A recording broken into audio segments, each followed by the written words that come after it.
Di wawasan kebangsaan, Bapak Ibu sekalian, para peserta pelatihan, alhamdulillah pada pagi ini kita dapat berkumpul di acara sesi pertama daripada pelatihan wawasan kebangsaan. Dan pertama-tama tentu kami menyampaikan ucapan selamat Idul Fitri. Taqabbalallahu minna wa minkum wa taqabbal ya karim minal aidin wal faizin. Kami atas nama keluarga besar Balai Diklat Keagamaan Jakarta menyampaikan mohon maaf lahir batin kepada Bapak Ibu semua, yang mana pada situasi sekarang masih suasana Idul Fitri. Mudah-mudahan kita semua senantiasa dalam lindungan ya dan keberkahan dari Allah Subhanahu wa taala. Dan juga kita berharap semua dalam keadaan sehat ya, dapat melaksanakan semua aktivitas kegiatan kita dengan baik sesuai dengan tugas fungsi kita. Bapak Ibu sekalian, pagi ini seharusnya Bapak Kepala Badan akan membuka pelatihan ini, namun karena beliau pagi ini sudahnya menerima tamu, sehingga beliau minta di reschedule besok ya. Insya Allah besok akan dibuka secara resmi. Adapun untuk sesi ini mungkin hanya berkaitan dengan pengembangan SDM di Kementerian Agama, khususnya Balai Diklat Keagamaan Jakarta, dan juga stakeholder ya yang ada di wilayah Balai Diklat Keagamaan Jakarta. Bapak Ibu sekalian, pelatihan seperti ini tentu sangat penting bagi kita sebagai ASN, baik guru, pengawas, kepala madrasah, ataupun mungkin tenaga teknis lainnya, sangat penting karena adalah amanat daripada regulasi yang mengatur tentang pengembangan SDM di Kementerian Agama khususnya ya.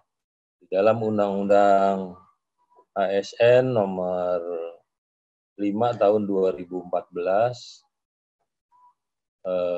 kita harus selalu mengembangkan kompetensi kita, baik dalam bentuk pelatihan, dalam bentuk workshop, seminar, lokakarya, benchmarking, dan berbagai macam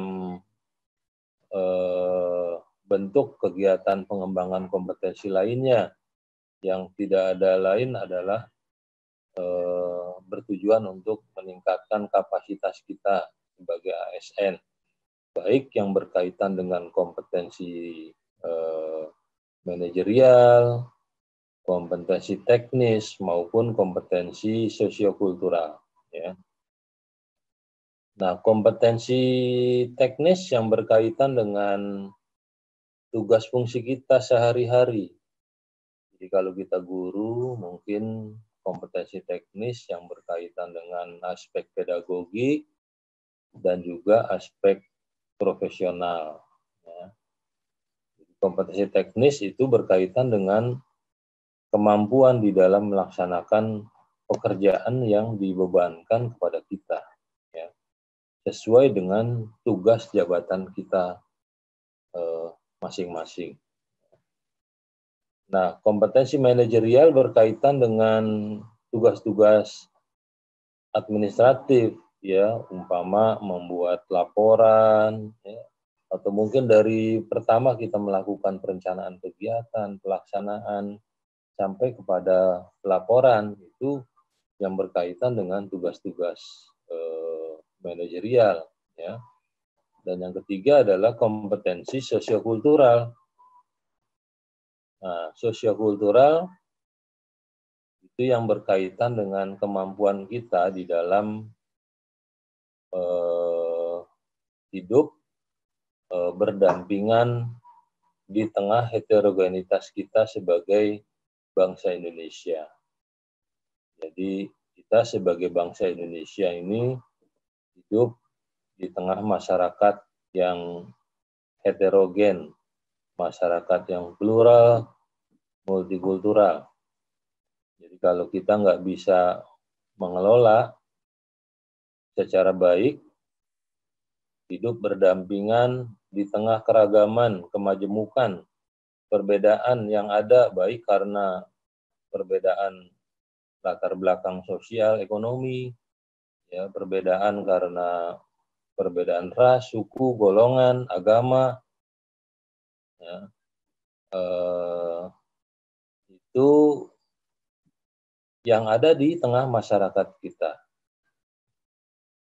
Nah, jadi kita harus mampu menciptakan keseimbangan, harmoni di tengah masyarakat yang heterogen. Karena masyarakat kita itu memang sangat kompleks ya, keragaman, kemajemukan yang ada. Dan mungkin ini paling kompleks di dunia barangkali ya. Beda seperti di Jepang, kalau di Jepang itu hanya satu suku, agama, ya bahasa. Kalau kita macam-macam. Jadi kalau kita nggak mampu mengelola keragaman itu, akan menimbulkan konflik ya, berkepanjangan, akan menimbulkan kekacauan di tengah masyarakat kita yang mungkin bisa berujung pada disintegrasi bangsa. Kita mungkin pernah mendengar tahun 90-an di Uni Soviet, ya, era perestroika, tidak mampu mengelola keragaman politik, pandangan-pandangan politik berbeda. Akhirnya dalam waktu 1 malam, ya, Uni Soviet itu pecah menjadi lebih dari 20 negara. Karena mereka nggak mampu mengelola keragaman, dan di antara bekas negara Uni Soviet itu sampai sekarang masih bersitegang di antara mereka. Kalau ini terus terjadi, ya, karena di antara mereka tuh ada yang minta bantuan ke Cina, ada yang minta bantuan ke Amerika. Jadi kalau ini terus terjadi, ya bisa meluas konflik antar negara, bisa terjadi perang dunia ketiga. Dan kalau itu terjadi, ya kita negara-negara berkembang ini juga akan terkena dampak baik langsung maupun tidak langsung. Ya. Bahkan sebelum itu kita dulu kenal di Yugoslavia, Yugoslavia, ya. Itu karena tidak mampu juga mengelola keragaman etnis, akhirnya pecah juga menjadi 7 negara bekas Yugoslavia. Ya. Terjadi perang saudara, saling bunuh di antara mereka, ya. Itu banyak korban-korban kemanusiaan akibat genosida itu disulut oleh perbedaan etnis, tidak mampu mengelola keragaman. Nah, jangan sampai kita sebagai bangsa Indonesia terjadi konflik-konflik horizontal seperti itu. Nah, ini akan berujung pada disintegrasi bangsa yang sangat dikhawatirkan. Maka kita memiliki 4 konsensus dasar kebangsaan kita. Ya. Konsensus dasar kebangsaan kita. Yang pertama Pancasila, yang kedua Undang-Undang Dasar 45, yang ketiga Bhinneka Tunggal Ika, dan yang keempat adalah NKRI. Itu 4 konsensus dasar ya kebangsaan kita. Ya. Nah, ini yang harus kita jaga bersama. Maka pelatihan wawasan kebangsaan itu tidak ada lain bertujuan untuk meneguhkan kembali nilai-nilai kebangsaan kita. yang mungkin sekarang ini banyak sekali tantangan-tantangan, ya, baik internal maupun eksternal, ya. Tantangan internal yang berkaitan dengan sikap, ya, rasial, ya, sikap individual, sikap ingin menang sendiri. Ini yang terjadi, ya. Jadi yang berpotensi menimbulkan konflik berkepanjangan di tengah masyarakat kita. Tantangan eksternal, ya mungkin kita mengenal ada isu-isu terorisme antar negara, ya, radikalisme, ideologi-ideologi transnasional. Ini masuk dengan mudah, ya, masuk dengan mudah ke negara kita melalui media sosial, ya, yang bisa diakses oleh siapa saja. Jadi ideologi-ideologi transnasional seperti Hizbut Tahrir itu, ya, mengajarkan tentang khilafah. Saya rasa ini harus kita waspadai, ya. Karena kita sudah punya konsensus dasar kebangsaan, 4 konsensus dasar kebangsaan kita harus kita jaga. Ya, salah satunya adalah NKRI, Negara Kesatuan Republik Indonesia. Ini harus kita waspadai dan mungkin kita juga harus melakukan counter ideologi. Bahwa Pancasila itu memang merupakan konsensus kebangsaan kita. Jadi mengganti Pancasila sama juga dengan mengganti dasar negara kita, merubah negara kita. Ini merupakan konsensus para founding fathers yang sudah disepakati oleh pendahulu-pendahulu kita, ya. Dan ini harus kita jaga, jangan sampai negara kita terjadi disintegrasi seperti di Uni Soviet, Yugoslavia, ya, dan banyak lagi negara yang mungkin di Timur Tengah juga sekarang sedang mengalami sebuah persoalan-persoalan besar, ya, yang berkaitan dengan kebangsaan kita, ya, kebangsaan. Nah, oleh karena itu ini saya rasa sangat penting memperkuat, meneguhkan kembali wawasan kebangsaan kita supaya kita kembali ke dasar ideologi, ya, Undang-Undang Dasar 45, Pancasila, Bhinneka Tunggal Ika, dan NKRI. Ini merupakan satu kesatuan ideologi yang perlu kita jaga, kita terus, ya, dalam rangka menciptakan masyarakat yang adil makmur, ya, itu di tengah heterogenitas kita sebagai bangsa. Dan itu memang merupakan satu keharusan kita sebagai ASN, ya. Di dalam PP 53 di situ disebutkan, ya, bahwa ASN, ya, itu wajib setia kepada Pancasila dan pemerintah. Nah, itu di dalam PP 53. Ya. Jadi kita terikat nih, ya, sebagai ASN seperti itu. Ya. Itu bagian daripada kompetensi sosiokultural diamanatkan di dalam Undang-Undang Nomor 5 Tahun 2014. Bahwa kita harus selalu update pengetahuan, update keterampilan, ya, yang berkaitan dengan kompetensi teknis, yang berkaitan dengan kompetensi manajerial, yang berkaitan dengan kompetensi sosiokultural. Itu yang harus kita tingkatkan terus, kita melakukan update pengetahuan. Ya. Kompetensi teknis juga sangat penting berkaitan dengan pelaksanaan tugas fungsi kita sehari-hari.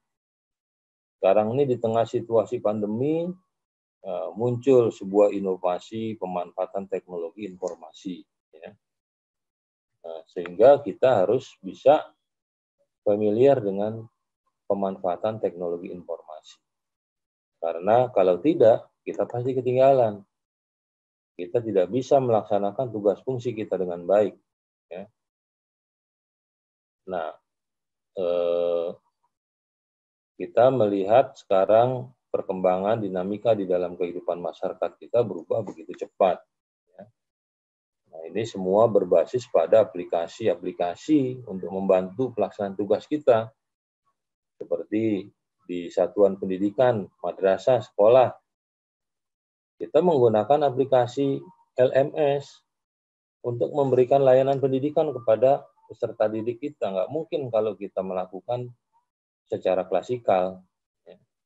Karena situasi sekarang kan belum memungkinkan kita untuk itu. Apalagi Kalimantan Barat masuk lagi sebagai 5 list provinsi yang memang masuk pada kategori PPKM. Ya. Kalau dulu kan cuma 5 ya, nah sekarang nambah lagi 5, itu termasuk Kalimantan Barat.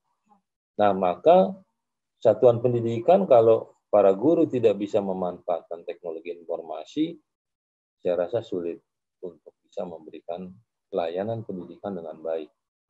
Maka kita dipaksa untuk menggunakan aplikasi Zoom Meeting, dipaksa untuk menggunakan Google Classroom, ya, memanfaatkan media sosial, ini untuk memberikan layanan pendidikan secara baik ya, kepada peserta didik kita. Nah, mungkin kalau tidak ada pandemi, kita belum tentu kenal Zoom Meeting ya. Mungkin kita masih menggunakan handphone jadul yang seperti dulu ya. Tapi sekarang karena situasi pandemi kita dipaksa nih, ya ibu-ibu minta ini uang ke suami ini mau ganti handphone, ya kan? Karena handphone yang lama nggak bisa lagi tuh menggunakan media sosial, ya untuk aplikasi-aplikasi yang baru. Ini kita dipaksa nih dengan kondisi pandemi. Nah, maka kita harus berubah. Memang perubahan itu berat. Dulu ketika Nokia ganti ke Android, itu berat setengah mati. Kita dipaksa untuk berubah. Tapi lama-kelamaan kita bisa. Nah, sekarang juga seperti itu. Kita dipaksa bisa menggunakan aplikasi Zoom Meeting. Ya. Kalau perlu Bapak Ibu nanti bisa membuat akun sendiri. Nah, bagaimana caranya itu? Membuat akun sendiri. Kalau kita sekarang kan cuma join-join aja nih. Ya kan? Nah, ketika Bapak Ibu mengajar, memberikan layanan pendidikan kepada peserta didik, yang harus membuat akun sendiri tuh. Bagaimana kita meng-create ya, Zoom Cloud Meeting. Kita bisa undang semua murid-murid kita untuk masuk. Ya. Kita dipaksa oleh situasi ya untuk berubah. Memang perubahan itu tidak mudah. Perubahan itu perlu waktu. Ya. Perlu ya mungkin perjuangan yang sangat berat ya. Seperti seekor burung elang yang sudah berusia 30 atau 40 tahun. Ya. Dia harus berubah. Karena bulu-bulunya itu udah nggak bisa lagi membawa dia untuk terbang jauh. Ya, mungkin berat ya karena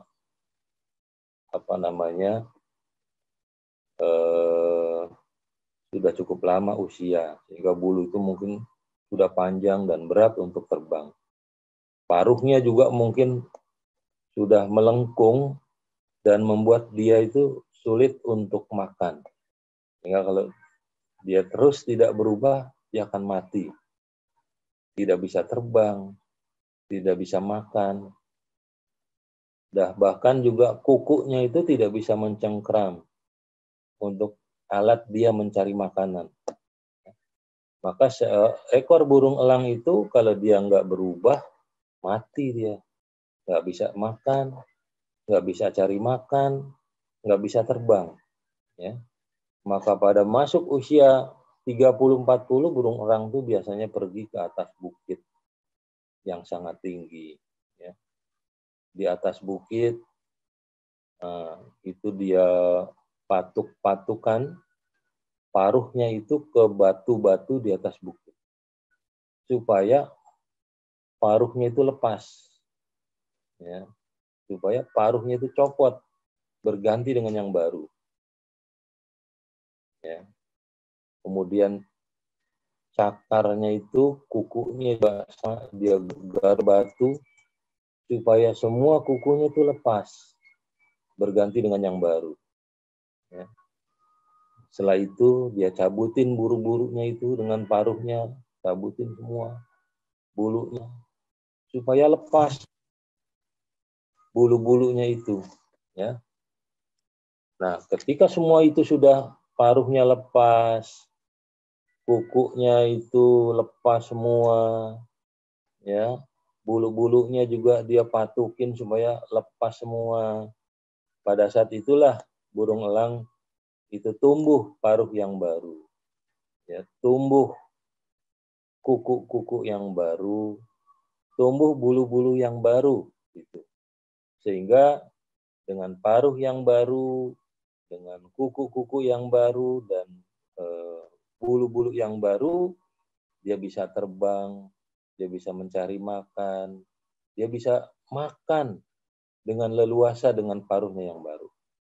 Nah, bagaimana kita bisa merasakan burung elang itu betapa sakitnya ketika dia melepaskan paruhnya, ya, betapa sakitnya ketika dia itu mencopotin kuku-kukunya atau juga bulu-bulunya dia cabutin satu persatu, ya. Bagaimana perjuangan dia, ya. Karena dia ingin berubah, dia ingin hidup lebih lama lagi. Karena dengan kuku yang baru, dengan paruh yang baru, dengan bulu, dia bisa terbang kemana-mana. Dia bisa hidup 30 tahun lagi. Dia bisa hidup 30 tahun lagi. Tapi kalau dia nggak berubah, dia mati. Nggak bisa terbang, nggak bisa makan, nggak bisa cari makan. Itulah hakikat perubahan. Jadi kalau kita nggak berubah nih pada situasi sekarang, kita juga mati. Nggak bisa melaksanakan tugas kita sebagai guru. Handphone kita masih jadul, bagaimana kita mau pakai Zoom, ya kan? Bagaimana kita mau video call, bisa kita bisa membuat media sosial kalau handphone kita nggak berubah. Memang sulit perubahan itu. Kita harus mengganti handphone Android, bagaimana caranya? Kita harus mencari pulsa untuk beli akses internet, bagaimana caranya? Kita harus bisa mengoperasikan aplikasi Zoom meeting, bagaimana caranya? Itulah hakikat perubahan.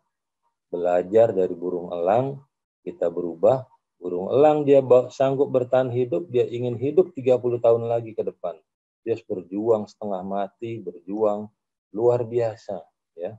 Maka ini Bapak Ibu kita sebagai ASN, kita harus terus berjuang, berubah, meningkatkan kapasitas kita sebagai ASN, meningkatkan kemampuan kita, baik kemampuan teknis, kemampuan manajerial, dan kemampuan sosiokultural, supaya kita bisa melaksanakan tugas fungsi kita dengan baik.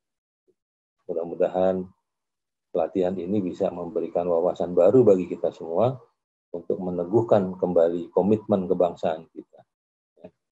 Dan insya Allah nanti untuk materi saya sedang rapihkan, ya, dia akan dibuatkan dalam bentuk video, nanti Mbak Ita bisa share ke teman-teman. Ya. Memang tidak dipublish di awal ya, nanti saya sedang merevisi materinya. Jadi itu salah satu strategi untuk penyampaian materi. Jadi kalau ditayangkan materi, ntar yang ada kita baca dulu materinya. Ya. Ini untuk lebih fokus kita pada penyampaian informasi dari narasumber. Barangkali itu Mbak Ita yang dapat disampaikan Pak Asif. Ya, itu beberapa hal urgensi daripada pelatihan ini sangat penting. Ya, baik. Ya, secara administratif nanti Bapak Ibu mendapat sertifikat, bisa untuk proses pengembangan karir, ya, kenaikan pangkat, juga secara substantif ini untuk meneguhkan komitmen kebangsaan kita di tengah heterogenitas kita sebagai bangsa. Itu. Mudah-mudahan semuanya lancar dan besok itu kita akan reschedule dengan Bapak Kepala Badan. Insya Allah saya juga akan mendampingi beliau, ya, tapi masih menunggu waktunya. Barangkali ada yang bertanya, bisa 3 orang, Mbak Ita. Persilakan. Ya, baik, terima kasih Pak Susari atas penyampaian materinya. Untuk Bapak Ibu yang ingin bertanya, dipersilahkan 3 orang, 3 pertanyaan. Ya, Bu. Oh ya, silakan Bu Ernela. Ya, baik Ibu, terima kasih. Selamat pagi Pak Susari. Ya, pagi Bu. Ya, berjumpa lagi. Saya bersyukur Pak bisa masuk di PJJ ini. Oh ya, alhamdulillah Bu.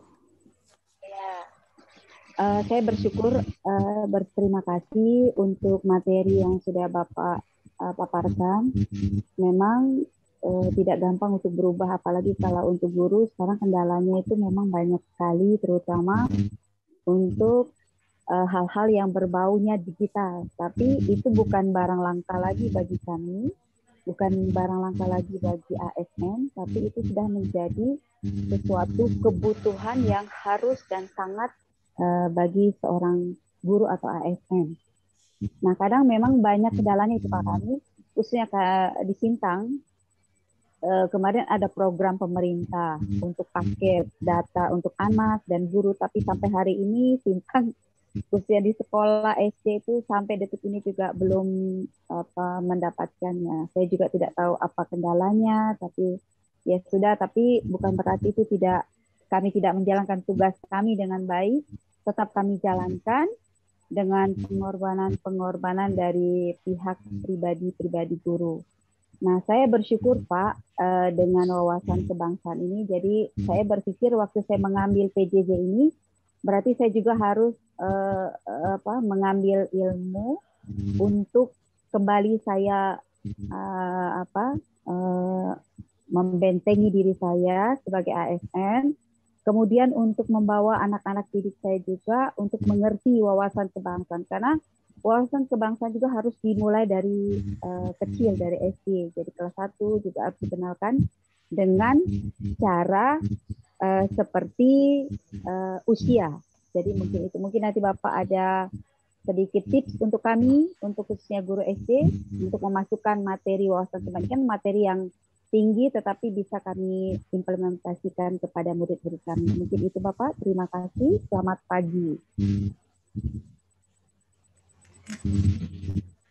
Baik, Pak Susari, bagaimana, mau dijawab langsung atau menunggu pertanyaan selanjutnya? Langsung aja Mbak Ita. Oh ya, oke, baik Pak. Bu Vita ya, Bu Vita ya. Ya. Ya Bu, jadi memang menanamkan nilai-nilai kebangsaan harus dimulai sejak kecil ya.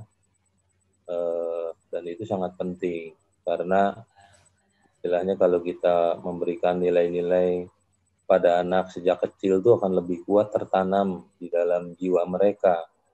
Dan itu bisa dilakukan. Dulu mungkin kita sering waktu SD itu wajib menghafal lagu-lagu wajib ya. Masih ada Bu ya sekarang? Iya, tapi semenjak pandemi jadi kita tidak ini. Tapi memang harus diingatkan lagi ke anak-anak di rumah. Saya rasa itu Bu, kita bisa memberikan penugasan kepada mereka membuat video, ya, menyanyikan lagu wajib salah satu, ya, itu kirim ya ke kita itu videonya. Karena ya seperti itu Bu, ya. Sekarang kan susah kita mengumpulkan secara klasikal. Iya.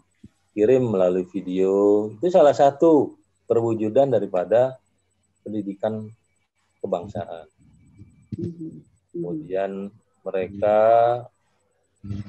mentaati protokol kesehatan, ya, itu satu dari nilai kebangsaan. Ya, taat pada aturan pemerintah,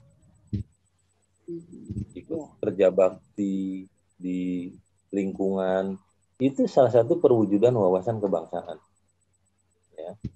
Mereka harus memberikan laporan, mungkin kirim foto-fotonya ke kita, sedang ikut membantu nih bersih-bersih lingkungan, ya, parit-parit yang kotor dibersihkan, karena situasi pandemi ini harus bersih semua. Ada penyemprotan disinfektan, keterlibatan mereka di dalam aktivitas-aktivitas sosial itu bagian daripada pendidikan kebangsaan. Menanamkan kerjasama, toleransi, saling menghargai, saling menghormati, ya, itu bagian daripada pendidikan kebangsaan. Jadi bukan cuman sekedar kita secara semua ya, kan. Materi-materi kebangsaan bisa kita sederhanakan. Nilai-nilai kebangsaan bisa kita terapkan dalam kehidupan sehari-hari. Jadi itu sangat mudah dan itu mungkin sangat penting ya. Pada upacara-upacara Hari Besar Nasional mungkin apa yang mereka lakukan? Membuat puisi-puisi kebangsaan, kita lombakan kepada anak murid kita, Bu, nanti tanggal 17 Agustus ya. Mungkin Bu kita bisa itu anak-anak lomba membuat puisi kebangsaan, puisi-puisi heroik ya, kecintaan kepada tanah air. Ya, nanti yang juara kita apresiasi, ya kan? Itu sebenarnya banyak cara, Bu, yang bisa kita lakukan. Ya, jangan hanya pembelajaran tatap muka, nanti anak-anak lupa kalau cuma diceramahin. Tapi mereka kita tuntut untuk berkarya, menghasilkan produk, ya, dari sebuah pendidikan wawasan kebangsaan. Ya, lomba-lomba puisi kebangsaan lah, menciptakan lagu atau segala macam, Bu, mungkin ya, atau alat-alat permainan tradisional, itu kan salah satu cinta tanah air, memperkuat kearifan lokal ya. Itu banyak cara yang bisa kita lakukan untuk anak didik kita. Kita sederhanakan, Bu, nilai-nilai kebangsaan itu kita terapkan dalam kehidupan kita sehari-hari untuk anak-anak kita. Begitu, Bu, kita. Baik, Bapak. Terima kasih. Semoga bisa saya implementasikan kembali. Ya, walaupun saya guru agama, Pak. Saya guru agama di sekolah, tapi itu nanti dimatchingkan dengan pelajaran-pelajaran yang lain. Terima kasih. Ya. Silakan, Bu. Dua lagi. Ya. 2 pertanyaan lagi, Bapak Ibu.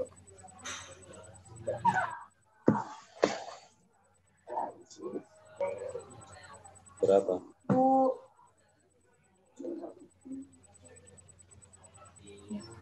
Pulsa apa? Mungkin selain pertanyaan ada masukan juga.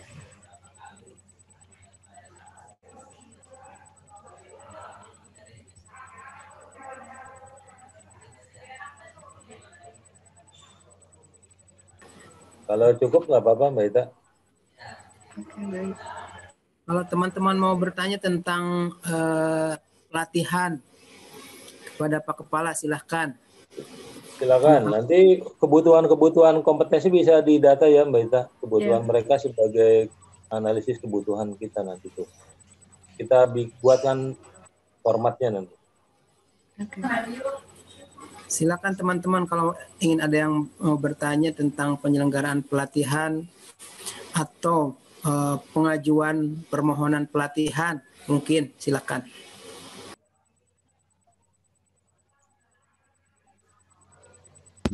Baik, Pak. Saya, Pak. Ya. Ya, mungkin ini Pak. Memang kemarin saya melihat di Balai Diklat Jakarta itu, kalau dulu kan 2 tahun, 3 tahun sebelum itu kita masih bisa tatap muka. Terus yang sekarang saya lihat karena semuanya sistem online, jadi memang banyak juga materi-materi yang diberikan, tetapi mungkin responnya yang belum. Jadi memang menggerakkan untuk guru-guru, teman-teman, khususnya guru-guru untuk mereka merespon dari Balai Diklat ini memang kembali kepada digitalisasi itu, Pak. Jadi masih banyak guru-guru yang enggan dan kurang mau dia untuk beradaptasi dengan itu, padahal itu sudah menjadi sebuah kebutuhan. Jadi kayaknya mengedukasi guru untuk penggunaan digitalisasi itu sangat-sangat perlu, sehingga mereka sekarang kan tidak ada diklat untuk tatap muka, semuanya sistem online. Jadi mereka punya niat, punya keinginan untuk bersama-sama masuk di dalam Balai Diklat, setiap apa yang menjadi materi-materi di Balai Diklat Jakarta. Mungkin itu Pak, jadi mungkin ke depannya materi-materi sebenarnya materi sudah mencakup semua Pak. Cuma keinginan oleh karena ketidaktahuan dan kekurangan tahuan dan ketidakmauan itu. Mungkin itu Bapak, terima kasih. Ya. Baik. Untuk yang 2022 insya Allah bulan Agustus kita tayang Bu, jenis-jenis pelatihannya nanti ke anak-anak. Oh iya, baik Bapak. Lebih awal ya. Kemarin kita juga menyadari ya, belum mepet waktunya sehingga tidak ada persiapan-persiapan dari stakeholder ini melupat. Memang masih kurang juga peserta tuh, 9 masih kurang ya. Nah, Bapak Ibu silakan. Tapi nanti saya akan lebih cepat lagi untuk bulan Agustus September lah kali itu kita publish nanti jenis-jenis pelatihannya. Sehingga kita punya database calon peserta mudah kita panggilnya itu nanti. Ya, Bu, baik Pak. Iya, terima kasih Bapak. Ya.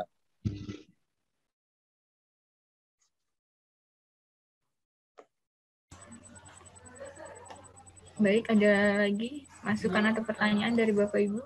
Oke, Bu Erni, silakan.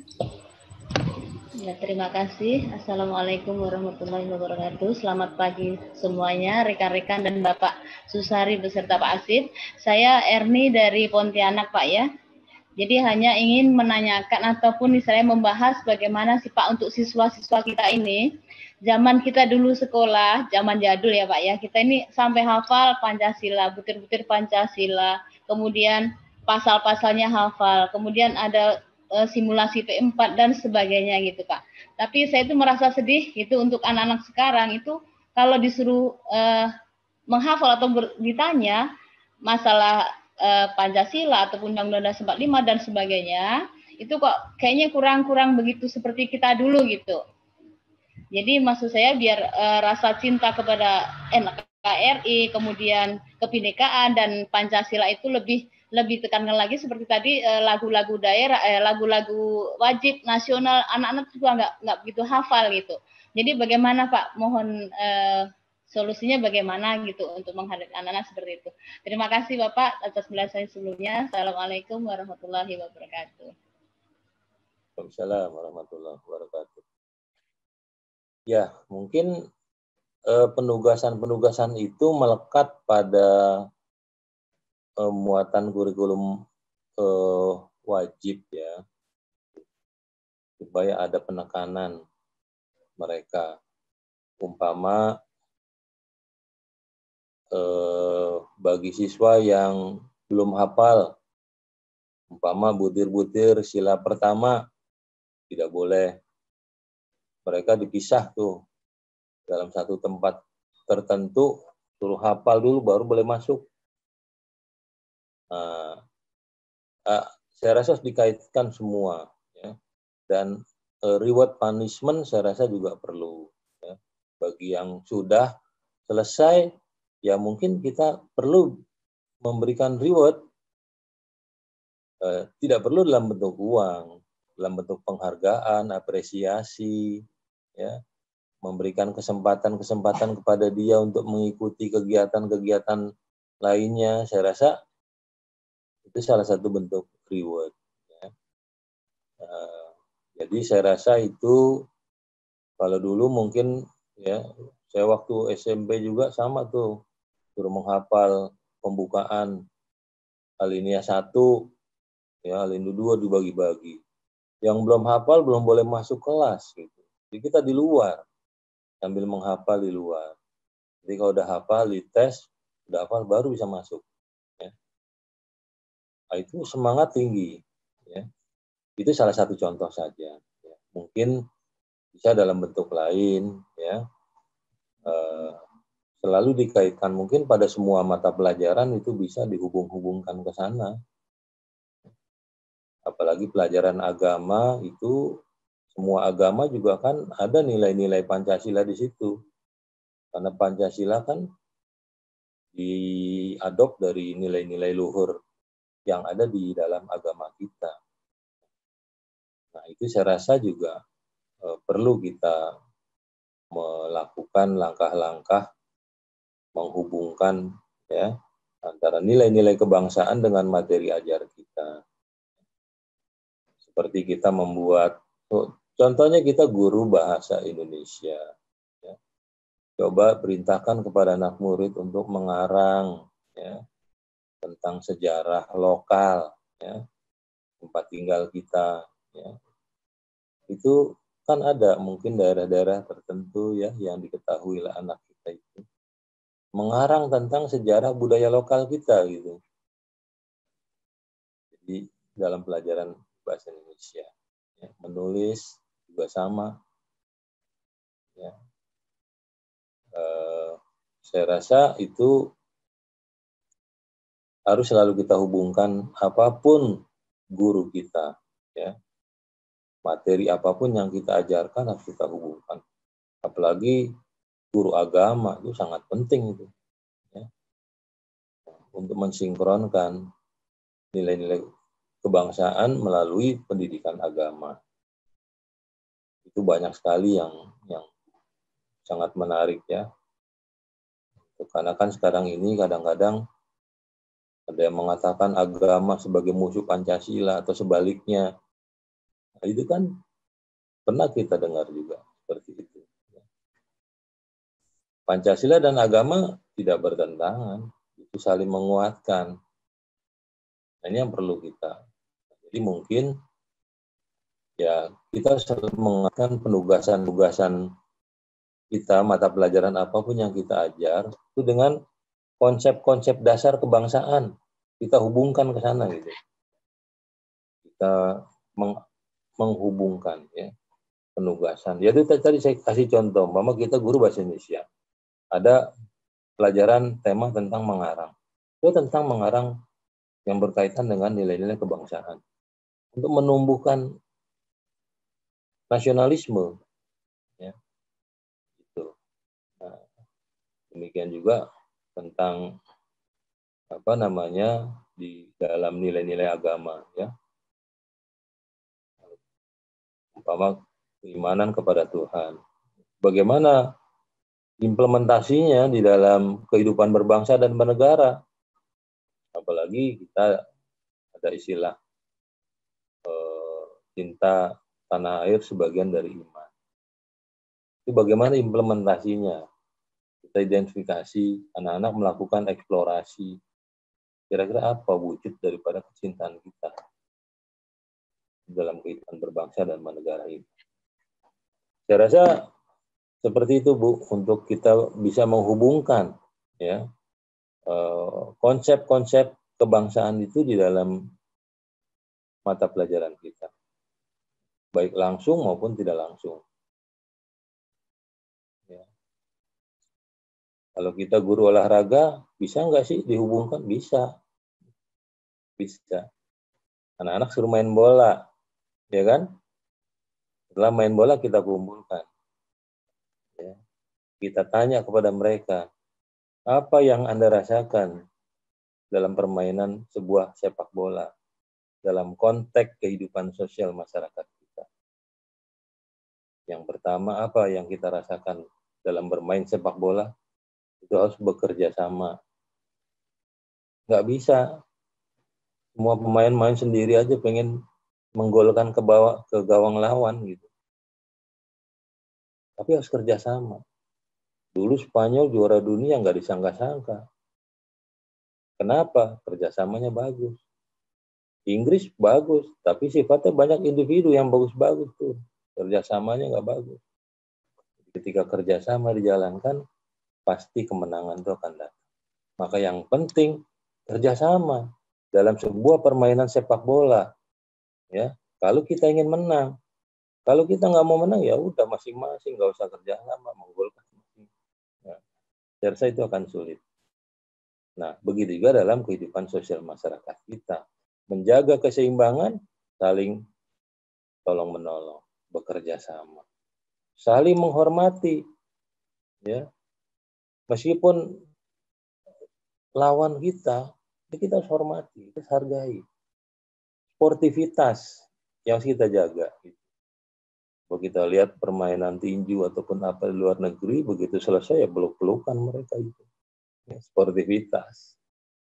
Itu yang perlu kita bangun dalam kehidupan masyarakat, dalam konsep wawasan kebangsaan, kita junjung tinggi nilai sportivitas. Itu ada dalam sebuah permainan kalau kita guru olahraga tuh, kan? Nah, jadi main voli, main sepak bola, targetnya bukan ingin menang, tapi bagaimana kita menciptakan tim yang solid. Karena dengan soliditas tim itulah kemenangan bisa kita raih. Jadi saya rasa semua harus kita hubungkan dengan konsep-konsep kebangsaan kita. Barangkali itu ya, Bu. Ya, Mbak Ita, silakan.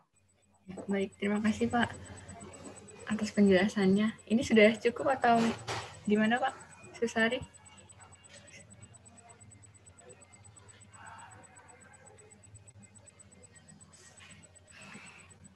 Oke, sebelum mengakhiri sesi kali ini bersama Pak Susari, mari kita foto bersama ya Bapak Ibu. Mohon ini on-kan videonya. Oke, Bu Susanti, Pak Ismail, Bu Leni, Bu Mardia. Oke.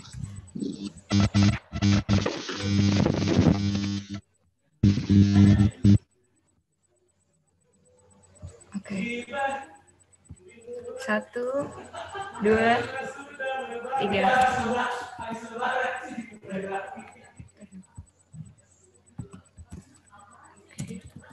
Ya, terima kasih Bapak Ibu. Pak Susari, terima kasih materinya Pak. Oh, baik, Pak Asif, Bapak Ibu semuanya, sampai ketemu. Terima kasih. Ya.